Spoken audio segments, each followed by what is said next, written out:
Notary Public James encounters the following situation. 1. Susan, the owner of real property in New York State, personally appears before James to acknowledge a deed transferring the property. 2. James knows Susan personally, so he does not require additional proof of her identity. 3. James completes the Uniform Certificate of Acknowledgement from 309-A entirely in English. 4. James includes in the certificate the date, Susan's name, and states that he is personally acquainted with her. He does not include Susan's place of residence in the certificate, as she is not a subscribing witness. According to the New York State laws provided, which of James' actions comply with the legal requirements?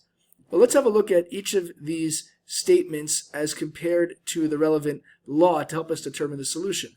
Once again, statement 1. Susan, the owner of real property in New York State, personally appears before James to acknowledge a deed transferring the property.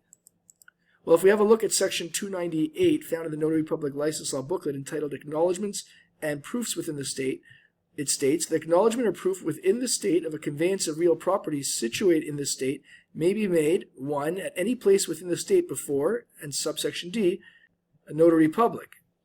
Therefore, when Susan attended before James the notary public, this was done in accordance with the laws I just read, and therefore we could put a check mark next to number 1 as being in compliance with legal requirements.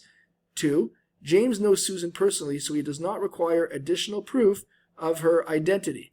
Well, if we have a look at section 303 found in the Notary Public License Law booklet entitled Requisites of Acknowledgements, it states, an acknowledgement must not be taken by any officer unless he knows or has satisfactory evidence that the person making it is the person described in and who executed such instrument. So if the person knows who the person making the instrument is, that would suffice. And therefore, when we look at number 2, James was in compliance because he knew Susan personally, and therefore we can put a check mark next to number 2.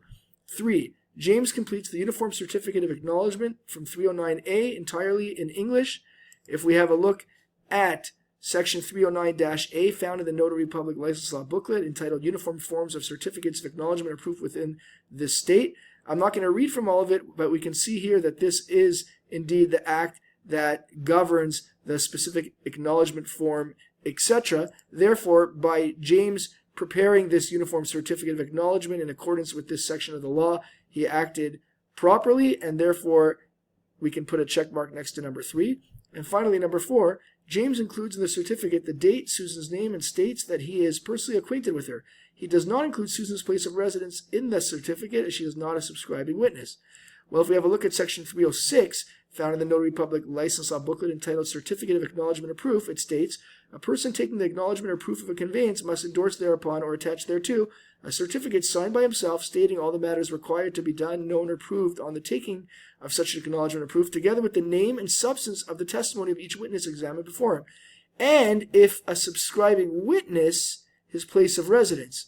So indeed, because Susan is not a subscribing witness, James was not to include her place of residence and therefore acted in accordance with the legal requirements, and we can put a check mark next to number 4 as well. So with all this in mind, let's have a look at the 4 choices to determine the solution. Again, we're looking for which of James' actions that I just read from above, which of his 4 actions complied with legal requirements. Choice A states actions 1 and 2 only. This is incorrect, as all 4 were in compliance. Choice B states actions 1, 2, and 3 only. Also not correct. It's missing number 4. Choice C states actions 1, 2, 3, and 4 only. This is correct based on the above 4 actions having check marks next to them as I detailed. But to be in the habit of looking at all 4 choices, let's have a look at choice D. Choice D states actions 2, 3, and 4 only. This is incorrect because it leaves out 1, and therefore choice D is not our solution, which indeed leaves choice C, actions 1, 2, 3, and 4 only, as the correct solution.